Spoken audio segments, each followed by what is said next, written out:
Lempäri purkaa päätyyn, Jokerit vaihtaa. Rautiailla taistelee kiekosta kulmassa, mukaan vääntämään saapuu Filppula, joka ottaa kiekon nimiinsä. Filppula pelaa kiekon viivaan Ahoselle.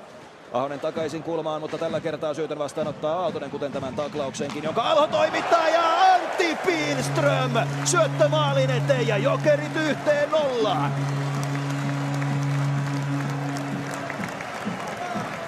Pihlströmille kauden 10. mestispiste.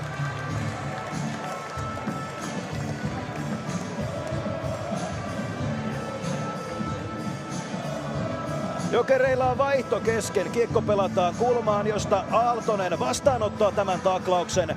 Kaiken tuon läpi löytää Pihlströmin, joka luistelee mitä parhaimpaan paikkaan. Laittaa kiekon vasempaan ylänurkkaan kilpipuolelle. Siellä on peli on 1-0. Jokerit avaa tulen. Tuossa ei jää mitään. Maansaari ja Nordgrenin kanssa. Laukausmaalia päin, torjunta kulmaan. Maansaari jatkaa kiekon viivaan Vuorelle. Vuori ampuu, ohjaus kyllä se onnistuu. Siellä on kiekko Vantaa 1-1. Se menee vähän hassusti sisään, mutta kaikki lasketaan. Ensimmäisessä ottelussa liigakomennuksen jälkeen Okko Kangasniemi tuottaa jälleen vastustajalle harmaita hiuksia Mestiksessä.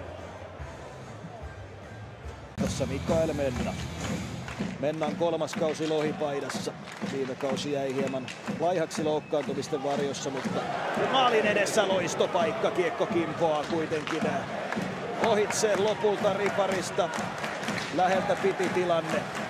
Ja tämä tuo virtaa Nordenskjöldin kadunjäähalliin. Henrikius pelaa kiekon rämmiin, Riikkilä luistelee vastaan, Riikkilä pelaa kiekon maalin taakse, Liuksiala ohjaa kiekon Henrikiuksen lapaan. Henrikius koittaa pelata kiekon riivaan, Ahonen nostaa kohti maalia, ohjaus on sisällä! Liuksiala laittaa pelin 2-1, tuleehan se sieltä vihdoin.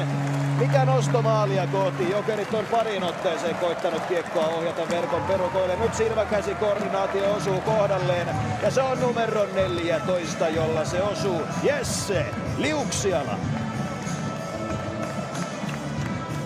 Roni Ahonen nostaa kohti maalia ja Liuksiala saa mailansa väliin. Se on täydellinen, se menee helomaan puikoista. Tässä kuitenkin nyt katsellaan, että onko se sittenkin korkea maila.